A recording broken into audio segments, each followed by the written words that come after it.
Bonsoir, bienvenue dans votre édition Champagne Info. Une cave en Champagne, c'est banal. Une cave aux coquillages, salés, moins. C'est le deuxième volet de notre feuilleton consacré cette semaine aux lieux insolites de la montagne de Reims. On la traverse souvent, mais prête-t-on vraiment attention à ses charmes? La montagne de Reims regorge pourtant de ces endroits et activités insolites qui valent la pause. Un détour par Fleury-la-Rivière nous rappellera qu'il y a quelques millions d'années, nous étions ici en plein lagon de mer chaude. Une découverte que fit Patrice Legrand quand il avait 12 ans. Depuis, les vignes sont pour lui des coraux, parmi lesquels il va à la pêche. J'avais un esprit collectionneur, donc je collectionnais des différentes choses. Et en ramassant les cailloux dans les vignes, j'ai trouvé donc des traces de coquillages. Et c'est comme ça que ça m'a amené donc à faire ces recherches-là. Ces coquillages-là témoignent de la présence d'une mer ancienne. Donc d'il y a 45 millions d'années, on était au milieu du tertiaire.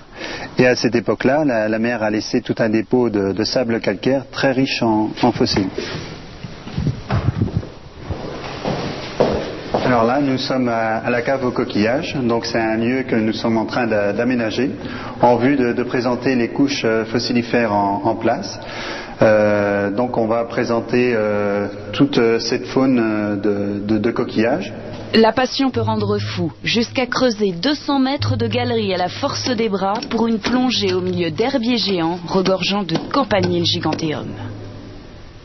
Quand on dégage avec le couteau, on voit l'huître apparaître, voilà l'huître. Et alors dessous, on a un coquillage vraiment très très bien conservé. C'est ce qui me plaît le plus dans cette discipline, c'est vraiment le plaisir de la découverte, quoi. Un plaisir qu'il entend partager. D'ici la fin de l'année, Patrice Legrand ouvrira sa cave aux coquillages aux curieux et aux chercheurs, avec l'espoir d'élucider le mystère d'une telle abondance dans le sous-sol marnais.